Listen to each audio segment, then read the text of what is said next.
At the age of 16, I found myself in an extremely difficult situation when my parents insisted that I transfer my inheritance of $117,000, left by my grandmother, to my older sister Mia. Mia was 6 years older than me, and it seemed that since childhood she had been adept at making my life a torment, while having no apparent reason to do so. Her behavior, which often went beyond the usual sibling relationship, was filled with neglect and bullying. Mia found pleasure in humiliating me, and every time her parents wrote off her actions as normal childish pranks, accusing me of being overly sensitive. From a very young age, I felt lonely and isolated in the circle of my family, and all my attempts to convey my pain to them were met with cold incomprehension. The most painful childhood memory was a trip to the beach when I was only 11 years old. Mia and her friends, who seemed to share her dislike of me, staged a dangerous prank. They threw a plastic bag over my head and pushed me into the water. I was terrified. Struggling for air, I struggled to get rid of the package and swim to shore. But instead of realizing the gravity of the situation, my family, who were watching from a safe distance, just laughed, treating the incident as another harmless joke. Their reaction, or rather, the lack of it, only increased my sense of rejection and incomprehensibility. The culmination of these years of torment was the moment when I had to give up my legitimate inheritance in order to financially support Mia, who was going to start her own business. This step by my parents confirmed my feeling that I was deprived of the right to love and support in this family. Mia, having achieved her goals, continued to gloat, sending me photos from her successful events, as if specifically reminding me of how she used my inheritance to realize her ambitions. The memories of how she got everything she wanted at my expense stuck like a thorn in my soul. At that time, I made a firm decision. I would focus on my education, on academic success in college, and, most importantly, try to distance myself from this destructive family dynamic. My desire to become a successful, self-sufficient person, independent of the toxic relationship with my parents and sister, became the only goal I decided to strive for. About a year ago, my grandmother, my father's mother, died, and when it came time to divide her property, I found out that Mia and I got $177,000 each. The pressure from my father grew every day, and in the end he issued a harsh ultimatum: either I support Mia, or he will refuse to pay for my college tuition and will not allow me to return home. Faced with such a threat, and realizing that I needed inner peace to focus on preparing for my final exams, I was forced to make a concession. Although I was seething with injustice inside, I reluctantly agreed to transfer my inheritance to my sister. It has been 3 months since I signed the necessary documents, and soon after that I received the long-awaited letter of admission to college, which was my priority. My parents, in turn, agreed to pay all my expenses, from tuition to living in another state. At first glance, it seemed that giving up the sum of $177,000 was a reasonable compromise for the sake of my future. But the anxiety inside me continued to smolder, which did not give me peace. Mia recently organized a lavish party to celebrate the launch of her new business, a clothing and accessories store for risky events. Her old college friends, the same ones who witnessed or participated in that terrible incident on the beach, now shone next to her at her successful event. Seeing their triumph, supported, among other things, by my money, I felt old resentments come to life again. This caused not only disappointment, but also a feeling of bitterness, as if I had betrayed myself and my beliefs for the sake of an imaginary world. Of course, I wasn't invited to the party. When I asked my parents about the reasons, they explained that it was a strictly adult circle, and considering that I was only 16, I would feel out of place there. However, this explanation did not seem convincing enough to me from the very beginning. Mia later sent me dozens of photos from the event, mocking me and stressing that my $117,000 financial help played a crucial role in the success of her holiday. She thanked me mockingly, as if every picture was a reminder of my involuntary concession. Looking through the photos, I was overcome by a wave of irritation. But among the many faces reflected in the footage, one face caught my attention. It was a man who seemed vaguely familiar to me. The stubble and slightly increased weight had changed his appearance, but something elusive made me keep looking at him. Plunging into memories, I realized who it was: Patrick, Mia's ex-boyfriend. Patrick and Mia started dating when she was 19 and he was 22 years old. This novel immediately aroused the disapproval of our parents, who considered the age difference suspicious, and the nature of their relationship was not entirely healthy. Despite this, Mia continued to meet with him in secret, ignoring the prohibitions. Their relationship lasted only 8 months before Patrick was caught trying to steal from his own father's company. This scandal destroyed their couple, and soon after, he left for Wyoming to work on his uncle's ranch. Now, seeing Patrick with Mia again, I began to wonder. Why did he come back? How did he end up in her circle again? Mia was heartbroken when her relationship with Patrick collapsed.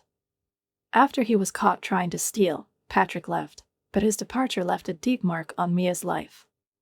In those days, she begged her father to help Patrick get a job somewhere nearby so that he wouldn't go so far away, but her father was adamant. He insisted that Mia cut off all ties with Patrick, because the dubious reputation and past misconduct of this guy caused him obvious disgust. The day of separation was a real chaos. Mia screamed, cried, begged her parents to reconsider their decision, claiming that Patrick had changed and become a different person. But her father, furious at her disobedience, flatly refused to reconsider his opinion. Mom just cried silently, not knowing how to resolve this family conflict. I was still too young to participate in these conversations at the time, but I was often nearby and heard my parents discussing plans for Mia's future. The business that Mia dreamed of starting became the central topic of their conversations, especially when it came to financing her idea. Our parents and Mia didn't hesitate to discuss this in front of me, probably believing that I didn't pose a threat or that my contribution to their plans no longer mattered. Mia decided to open a shoe and accessories store for risky events, a niche business that attracted the attention of only a few. One of the key investors was supposed to be her friend's mother, who, however, was extremely cautious. As a single parent, she couldn't afford to risk her savings, especially on such a specific business. She believed that her daughter needed more experience before getting involved in entrepreneurship. Nevertheless, after long negotiations, she agreed to invest the money if the first months showed positive results. Despite Mia's enthusiasm, her business was on shaky ground.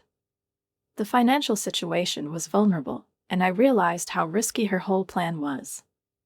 The company could not survive if it does not attract additional financing in the coming months. At that moment, I began to wonder, what if Mia's relationship with Patrick, her ex-boyfriend with a dubious past, would be the very factor that would undermine the trust of potential investors? This could be an opportunity that I could take advantage of. The idea of how to act came to me unexpectedly. Using a fake account on a social network, I decided to contact the mother of a hesitant investor, the very friend of Mia, who already had doubts about the business. To remain anonymous, I asked her to use the Facebook call feature. She did not immediately agree, but her interest overcame her doubts, and soon we were talking. During the conversation, I carefully but in detail explained to her who Patrick was and shared information about his criminal past. I stressed that Mia's current relationship with Patrick could put her investments at great risk. She was skeptical at first, but her opinion began to change when I sent her old photos of Mia and Patrick confirming my words. The sight of these pictures caused her obvious concern. She, like me, realized that Patrick's past could destroy the fragile foundation on which this business was based. I made it clear that my only intention was to convey the information to my friend's mother, leaving the final decision on possible investments in her hands. After I presented all the facts, our conversation came to an end. I felt that I had completed my task, and now she had to weigh the risks and consequences for investing her funds in Mia's business on her own. As time has shown, this decision turned out to be difficult for her. Soon she refused to cooperate further and advised her daughter to do the same. The situation gradually began to escalate. No one guessed that I was the catalyst that started this chain of events, but Mia urgently contacted our parents, hoping that they would be able to convince the investor to reconsider his decision. Her friends, who found out about what was happening, were no less upset. Not only were they disappointed in Mia, but they also felt cheated when they found out that she had hidden important details from them. In addition, the truth was revealed that Mia had started dating Patrick again, which she kept quiet about, even in front of our parents. This added fuel to the fire, increasing the general discontent and increasing her isolation. Mia found herself in an extremely difficult position. It seemed that everyone who had previously supported her now began to distance themselves from her, leaving her alone with the consequences of their decisions. Although part of me was ready to enjoy her troubles, because in childhood she tormented me a lot with her bullying, I suddenly realized that I did not feel any pleasure from her suffering. Seeing how important this business was to her, I began to wonder if I had gone too far in my quest for revenge. I also heard our parents discussing their disappointment over her actions.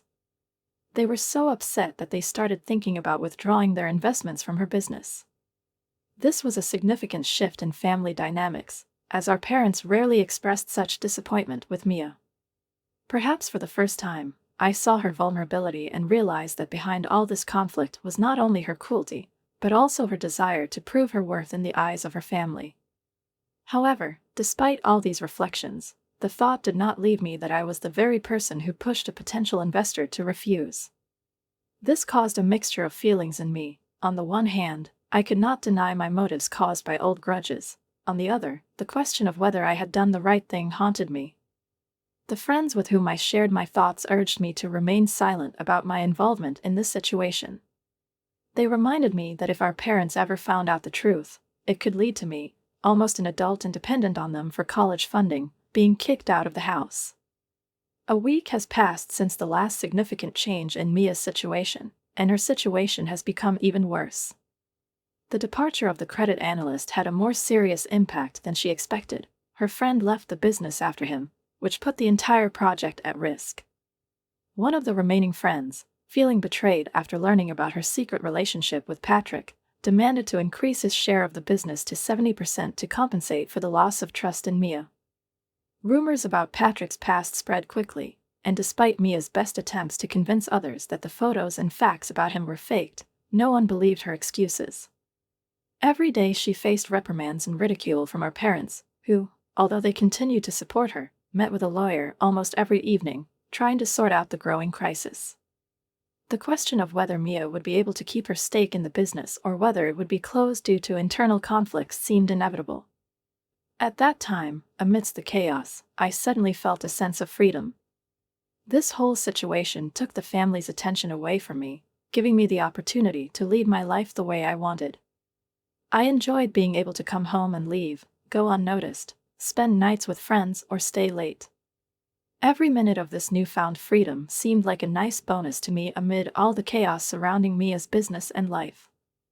However, I have a slight worry. Will this family drama affect my parents' willingness to continue funding my college education? So far, I have not attached any importance to this, believing that I can avoid direct conflict.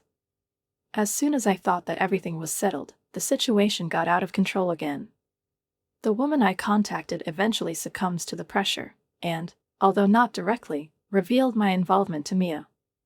She told me about the anonymous call and the photo, which immediately put Mia on my tracks.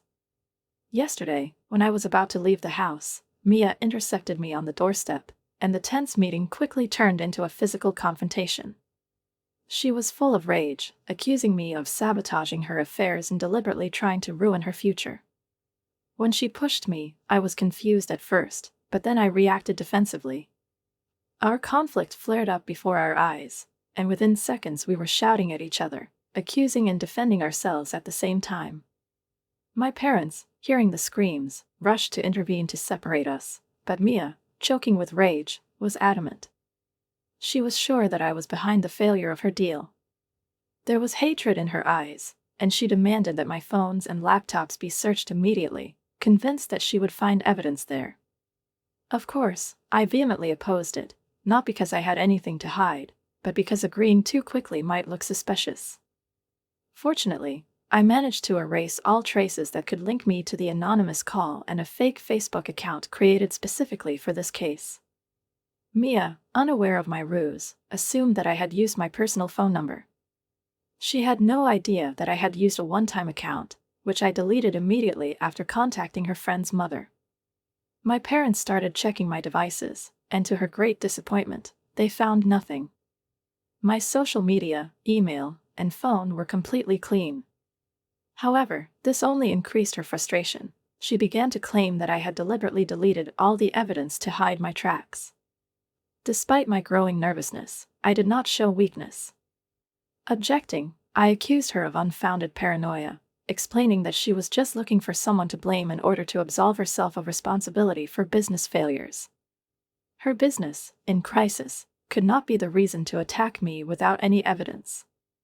And although the situation seemed critical, our parents intervened again, stopping us on the verge of a new conflict. Mia, realizing the futility of her attempts to find the truth, burst into tears.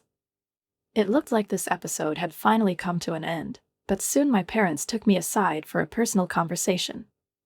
They admitted that, although they had not found any evidence to support Mia's words, they still believed that she could not just suspect me without reason. There was doubt in their eyes. They stressed that the information that caused the refusal of investors was known only to a very narrow circle of people, and there was no one else who could have such details. My heart sank painfully when they finally said what I was most afraid to hear: "We believe it was you." They remembered how I had repeatedly expressed my disappointment about Mia's behavior and her actions, especially towards me. To my horror, my parents made a decision that seemed impossible to me. They refused their financial support, depriving me of the opportunity to continue my studies at college. In an instant, my plans for the future were ruined. I was left alone with my despair and fear of the unknown. There was no need for further explanations or evidence. Their decision was final and unyielding. Panicking, I began to beg them to reconsider their decision. My screams and tears seemed to reflect everything I felt at that moment: fear, pain, confusion. I hoped that emotions would help melt the ice in their hearts, but unlike Mia, my tears did not evoke a drop of sympathy. On the contrary, they met my desperate requests with cold indifference, as if I were already a stranger, cut off from their lives and plans. The time dragged on for an unbearably long time, but despite my pleas, no one reacted. Finally, realizing the futility of my attempts, I walked away, internally broken and amazed at how isolated I had become in my own family. Climbing into my room, I looked at the things around me for a long time, and suddenly my eyes stopped at a sapphire ring that my grandmother once gave me. This ring has become a symbol of my last chance. I was thinking that I might have to sell it to pay for at least the first semester of college. But even if I sell this treasure, it is unlikely that it will cover all 3 years of study. Thoughts about the need to take out a student loan did not give me rest, and I began to seriously think about contacting a distant relative who could become my guarantor. The deadline for paying for my studies was inexorably approaching, and I realized that I could not afford to miss anything. A few days have passed since that ill-fated conversation with my parents, and the situation in my life has changed radically. I didn't see any point in staying in their house anymore. The feeling of rejection and isolation was so strong that I packed up my things and decided to leave the house. My friend, whom I have been friends with for many years, suggested that I move in with her. Her family has always treated me with warmth, and when I came to them, they did not hesitate to offer me their house. This family was my unexpected salvation. My friend's parents have known me almost all my life and treated me like their daughter. They offered to use the money that had been set aside for their daughter's education to help me continue my studies. Their generosity was so unexpected that I hesitated at first. I couldn't believe that someone was willing to invest in my future in a way that my own parents hadn't. But realizing that this was my only chance to continue my education, I gratefully accepted their help, promising myself that one day I would be able to repay this debt. I am now happily on the college campus, and I didn't even have to part with my grandmother's ring. I feel deeply grateful to my friend and her family, who not only gave me shelter, but also supported me at a time when I desperately needed help. As for Mia, her situation has only worsened. She was eventually forced to sell her shares in the business she founded. Her former partners completely lost confidence in her, and she had to withdraw from a project that once seemed like her life goal.